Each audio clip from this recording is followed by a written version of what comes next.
this type of injury, like you don't know when I wake up, I'll feel, different than the day before. And this is the first time we heard from Caitlin since the team announced on Memorial Day she was dealing with a left quad strain. She would be out for at least 2 weeks. We were told that Clark was not seen in the open portion of practice by reporters who are on the ground there. Just watch and absorb it, and it's the same when, I'm not active too. Caitlin Clark's latest injury update has stunned the entire WNBA. This was not the news the league was hoping for, and now all eyes are on what happens next. We'll see. It could be a possibility, but I could also not be available for that game. The entire organization placed its weight on one woman, relying on her to carry the league forward. But they pushed her so hard that now she's sidelined, unable to play or rescue their struggling attendants. The fear and tension surrounding this situation says it all.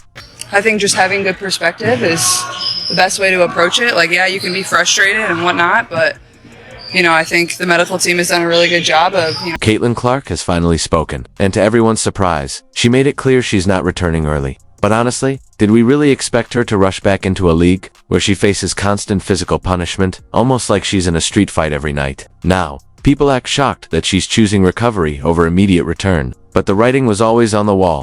Yeah, I'll be reevaluated this weekend, so I'll miss this weekend's game, but after that, it's, day by day and see how I feel and just kind of turn to the medical staff and what they... On May 25th, during a crucial matchup against the defending champions, the New York Liberty, Caitlin Clark fell to the floor, clutching her left quad. She's the league's top attraction, the face of her team, and arguably the most significant player in the WNBA right now. Yet, despite the obvious severity of the moment, it seemed the league didn't treat her injury as a major concern. I think the medical team has done a really good job of, doing my rehab every single day, staying in a routine, coming in. On Memorial Day, the Fever announced that Caitlin Clark would be out for at least 2 weeks. The league quickly started to unravel, exposing how fragile the situation really is. Clark confirmed she'd miss the weekend game and will decide her return day by day. She's not risking her career just to keep the league afloat while it fails. To protect her, the revaluation date for Caitlin Clark is set for June 9th. But let's be honest, no one expects her to make some superhero comeback. She's human, not a marketing machine,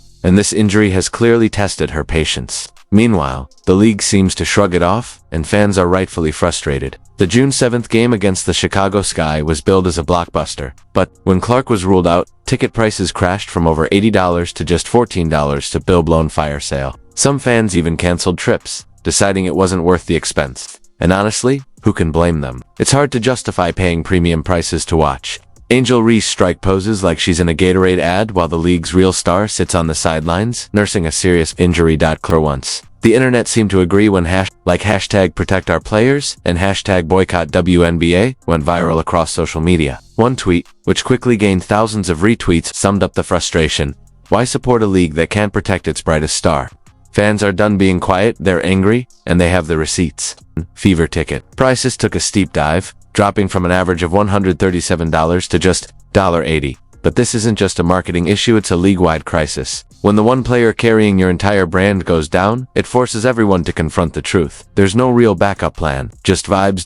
The league basically responded to her most questionable moments with a pat on the back, rather than real accountability. It's as if they said, asterisk, nice job nearly taking someone out, here's a sticker. At this point, you have to wonder, asterisk, what exactly are we doing here? The WNBA's evaluation and disciplinary process is so inconsistent, it might as well be run by a set of magic 8 balls. Let's not even get started on the WWE-style theatrics happening in these games. Between Carrington's reckless plays and Reese's constant manufactured drama, professional basketball is starting to look more like a staged SmackDown event. Players are dropping like dominoes, while the league stands by, posting motivational quotes on social media instead of addressing the real issues. Let's call it what it is. Caitlin Clark is out, and the WNBA has been exposed. The hype has faded, the seats are empty, and tickets now cost less than a Happy Meal. Angel Reese is still acting like she's in the middle of a celebrity rivalry, but without Caitlin, she's basically shouting into the void. Meanwhile, Carrington is out there playing as if people's heads are basketballs. Let's not sugarcoat it. This is negligence, and the responsibility to fix it falls on the league, not Caitlin Clark. But judging by the current state of things, the only thing the WNBA seems committed to defending is its own denial. When Clark left the court, fans lost their excitement, and the league's entire revenue model started to crumble. The arenas now echo like empty warehouses. and even the popcorn vendors seemed disinterested. While Caitlin Clark was out, the Indiana Fever went 1-2-2-1. That lone victory wasn't the result of some brilliant coaching adjustment. It came thanks to Ari McDonald, a player signed on a hardship contract, who stepped in without a single practice and carried the team as if she'd been part of the roster all season. After Clark's injury, social media erupted. Fans were furious, demanding stricter officiating, real player protection protocols, and a complete rethink of how the league promotes its stars. You'd think that after losing their most valuable asset to reckless contact, the WNBA would respond with urgency. But instead, the league's approach seemed to be, let's just hope no one asks too many questions.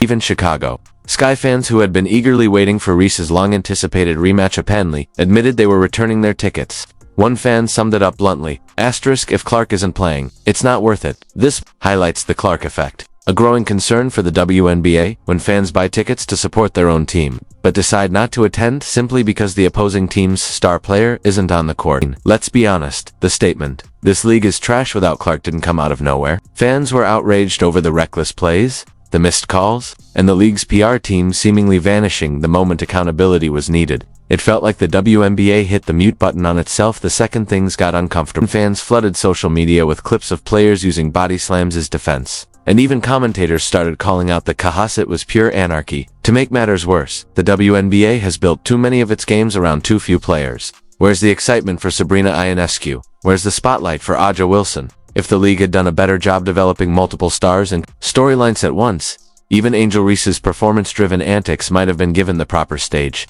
Instead, the WNBA is clinging to a single cliffhanger with no clear ending in sight. If you're searching for a pivotal moment in WNBA history, this is it. When Caitlin Clark went down, everything crumbled: revenue, fan engagement, and the overall excitement surrounding the league. Now, instead of sharing feel-good messages, fans are demanding real answers. They're asking why the WNBA relies on YouTube highlights and crossed fingers, while the NBA invests in biometric technology, specialized trainers, and load management to protect its stars. The solution is clear. Stop allowing players to get knocked to the floor without consequence. Start marketing multiple stars, not just one, and prioritize real investments in player safety. Someone needs to teach these teams how to defend without sending shooters crashing to the ground mid-air every other night, especially without a flagrant call. No one wants a rushed comeback. And frankly, Caitlin Clark shouldn't even consider returning until the league proves it can protect her. She's no longer just a player, she's the brand, the face, the attraction, the revenue stream, and the heart of the league's ecosystem. Yet she's the one left lying motionless on the court, while the league simply shrugs. Clark may be on the bench, but her silence is louder than any buzzer in the building, and now, people are finally paying attention. The WNBA has a choice. Evolve now, or watch its golden goose walk away for good. Caitlin Clark's injury didn't just sideline a player, it exposed the fragile foundation of an entire league. When she fell to the court, clutching her quad, the WNBA's house of cards began to collapse in real time. This wasn't just about one athlete getting hurt, it was about the league's overdependence on a single person to carry its excitement, ratings, and revenue. Clark is no longer just a rookie in the WNBA. She's the face of the league, the main event, and for many fans the only reason they're watching. But the question is, at what cost? Night after night, she was pushed, hit, and targeted, facing physical play that crossed the line from competitive to reckless. And while all this was happening, the league stood silent. Posting motivational tweets instead of taking action. Let's be honest, the WNBA isn't just dealing with an injury, it's dealing with a crisis of identity. Fans weren't outraged just because Clark got hurt. They were furious because it symbolized something bigger. The league has no safety net. There's no backup plan. When Clark exited the court, ticket sales plummeted, arenas emptied out, and even the media buzz fell flat. This is what some are now calling the Clark effect. Fans are canceling tickets for games, not because they don't love basketball, but because they feel there's no point watching if Clark isn't on the floor. Even opposing teams like the Chicago Sky saw ticket sales collapse when fans found out Clark wouldn't be playing. That's not just hype, that's a warning sign. Yet, despite all of this, the league's response has been lukewarm at best. Instead of enforcing stricter officiating, creating stronger player protection rules, or promoting a wider cast of stars, they've chosen to gamble their entire product on one player. The truth is, Caitlin Clark shouldn't even consider rushing back. Her career is too important, not just for herself, but for the future of women's basketball. She's more than just a player now. She's the league's main attraction, its biggest brand, and the centerpiece of its financial model. But she's also human, and she deserves protection, respect, and long-term support. Her silence on the bench is louder than any buzzer in the building right now. And for the first time, people are actually paying attention. The The WNBA has a decision to make: evolve and protect the future, or watch its most valuable star walk away, taking the league's momentum with her.